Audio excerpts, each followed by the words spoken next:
gimana kabar kalian semua? Kali ini kita akan merangkum sebuah film series yang berjudul The King's Avatar.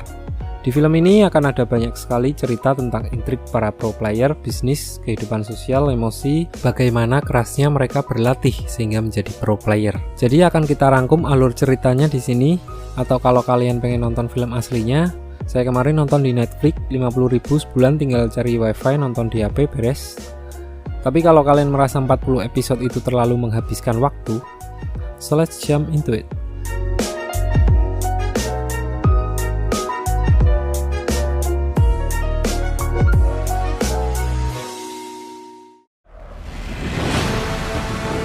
Cerita dimulai dengan turnamen sebuah game yang sedang naik daun selama beberapa tahun terakhir di Cina, yang berjudul Glory. Bukan Vainglory, nggak pakai Vain, MMORPG untuk yang pernah main game Lineage, Black Desert, kayak gitu-gitulah. Dari beberapa tim e-sport yang berpartisipasi adalah Excellent Era yang seragamnya merah kayak Ultraman, Blue Rain yang biru, Tiny Herb yang hijau-hijau kayak rumput tetangga, dan Tyranny. Dua tim yang sedang bertanding adalah Excellent Era melawan Tiny Herbs. Masing-masing tim terdiri dari 6 player, 5 pemain utama dan 1 untuk cadangan. Dan perkenalkan karakter utama kita yaitu Ye-Kyu, sang kapten dari Excellent Era yang mengantar mereka menjadi juara selama 3 tahun berturut-turut. Di setiap pertandingan, dia selalu menggunakan masker agar mematuhi protokol kesehatan. Dia menggunakan masker agar identitas dirinya tidak diketahui publik dan menyelamatkan dirinya dari sesumbar. Tidak berselang lama, pertandingan pun dimulai.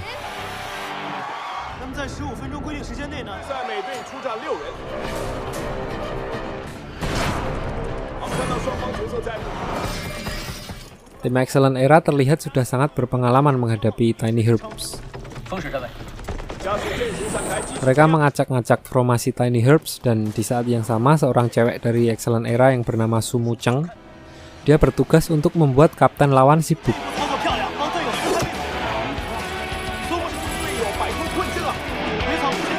Merasa tertekan, tim Tiny Herbs menggunakan taktiknya. Mereka sengaja melarikan diri dan meninggalkan healer di belakang. Di sini, Ye-Kyu, kapten tim Excellent Era, sudah curiga dengan itu dan memerintahkan semua anggota timnya untuk waspada.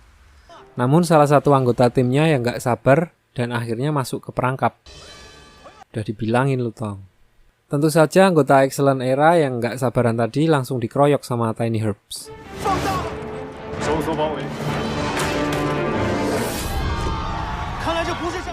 Dan keadaan langsung berbalik. Mereka harus melanjutkan pertandingan 4 lawan 5 orang. Merasa sudah di atas angin, salah satu penembak Tiny Herbs mengincar Kapten Ye-Kyu, namun malah tertembak duluan oleh Sumu Cheng. Jadi 4 lawan 4, Excellent Era kembali menggunakan taktik yang sama waktu awal tadi. Dan di menit-menit akhir mereka dapat menghabisi tank musuh.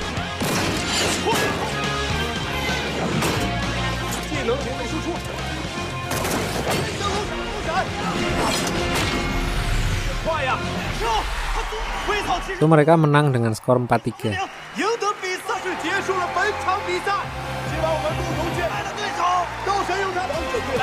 Dan seperti biasa, Ye-Kyu tidak menghadiri acara jumpa pers dan lain-lain. Namun ternyata bukan hanya kemampuan saja yang dibutuhkan dalam bisnis e-sport.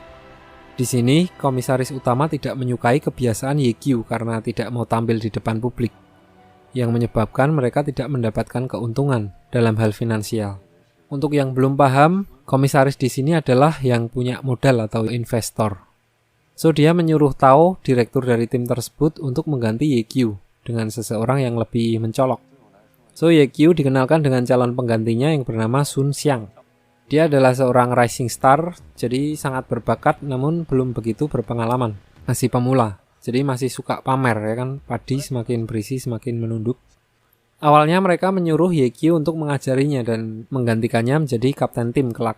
Namun karena pandangan pertama udah nggak enak, Ye-Kyu memutuskan untuk putus kontrak dan pensiun saat itu juga. Dia juga memberikan akun game yang telah dia rawat selama 10 tahun. Agak berat juga ngasihnya. Di sini saya sempat sangat emosi melihat itu dan rasa-rasanya jadi pengen ngambil pinjaman di bank. Lalu Yekyu pergi meninggalkan asrama Excellent Era.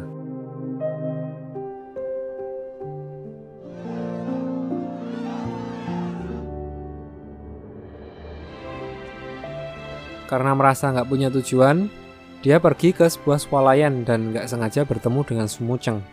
Sumuceng apa Sumuceng sini? Cakep-cakep kok, cang. Di sini mereka sempat berbelanja bersama dan saat akan balik ke asrama, Yekyu tidak ikut masuk ke dalam. Dia bilang ke Sumuceng kalau dia mengundurkan diri dan Sumuceng sempat ingin pergi juga bersama dengan Yekyu. Namun Yekyu bilang, "Hop, stop." Kayak sini Yekyu bilang ke Sumuceng untuk meneruskan perjalanan mereka, namun kali ini mereka harus berjalan sendiri-sendiri. Sedih, Cok. Untuk kalian ketahui, Yekyu dan Sumuceng ini adalah sahabat dari kecil dan ada satu orang lagi, Sumukyo. Mukyu, kakaknya Sumuceng. Mereka memulai bermain Glory 10 tahun yang lalu. Mereka bertiga bisa dikatakan founding father-nya Excellent Era waktu itu, salah satu tim yang tertua. Lalu, secara kebetulan, di warnet mereka bertemu dengan Tao yang sekarang menjadi manajer mereka. Balik ke cerita, karena Yekyu nggak punya tujuan, iseng-iseng dia mampir ke sebuah warnet di dekat asramanya tadi. Dia membuat sebuah akun game baru yang diberi nama Lord Grim.